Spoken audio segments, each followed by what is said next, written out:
공립유치원에 대한 수요가 갈수록 커지고 있습니다. 이 수요를 맞추기 위한 정책 중 하나로 광주시 교육청이 사립유치원을 공립으로 바꾸는 사업을 해오고 있는데요. 그런데 지금까지 실제로 성사된 사례는 단 한 곳에 불과하고 사업과 관련해서는 잡음이 잇따르고 있습니다. 이다현 기자입니다. 지난 2020년 3월 문을 연 공립유치원입니다. 이전에는 사립유치원이었는데 교육청에 매입돼 공립으로 다시 문을 열었습니다. 누리과정에 맞춰 놀이공간이 늘어났고 급식실도 넓어졌습니다. 아이들은 물론 학부모들의 반응도 좋습니다. 국가의 지원을 받고 국가 수준 교육과정을 운영하고 있는데 저희들이 저소득층이라든지 유아라든지 그다음 한부모 가정을 중점을 두고 운영을 하고 있어요. 그래서 어머님들이 굉장히 호응도가 높습니다. 정부는 지난 2018년 10월 유치원의 공공성을 강화하기 위한 방안으로 매입형 유치원 개원을 추진해오고 있습니다. 이에 따라 지난 2019년부터 광주시 교육청은 사립유치원을 사들여서 공립으로 바꾸는 사업을 해오고 있습니다. 광주시 교육청의 당초 목표는 22년 3월까지 매입형 유치원 5곳을 개원하는 것이었습니다.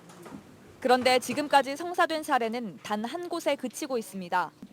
2020년에는 코로나로 사업이 보류됐고 지난해에는 잇단 잡음만 일다 아무런 소득 없이 사업이 마무리됐습니다. 한 사립유치원이 신청 서류를 허위로 꾸며낸 사실이 드러난 겁니다. 시민단체는 문서를 위조한 유치원 관계자들과 이를 제대로 걸러내지 못한 교육청 관계자들을 경찰에 고발했고 장휘국 교육감에게는 사과를 요구했습니다.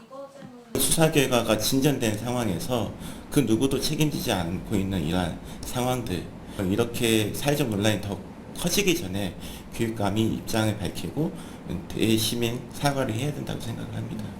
급기야 뇌물수수 논란까지 일었습니다.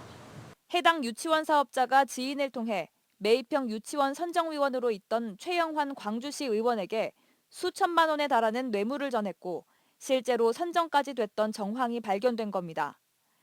시교육청은 전체 선정위원 11명 중 어느 한 명이 심사 과정에 절대적인 영향력을 끼칠 수는 없었다고 설명했습니다.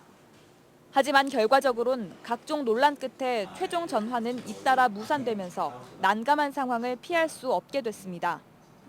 광주시에서 이 사업이 삐거덕대는 사이 타 시도 중에선 매입형 유치원을 10곳 넘게 개원한 곳도 있습니다. 당초 1차로 지금 추진했던 사업은 종료된 사업이고요. 금년에 추진 계획을 수립해서 다시 한번 재검토에 들어갈 계획입니다. 지난 2019년 교육청 자료에 따르면 광주시에선 공립유치원을 원하는 유아 중 절반 정도만 공립에 들어간 것으로 나타났습니다. 광주시 교육청은 공립유치원에 대한 수요가 점점 많아질 것으로 보고 관련 시설을 확대한다는 방침입니다. MBC 뉴스 이다현입니다.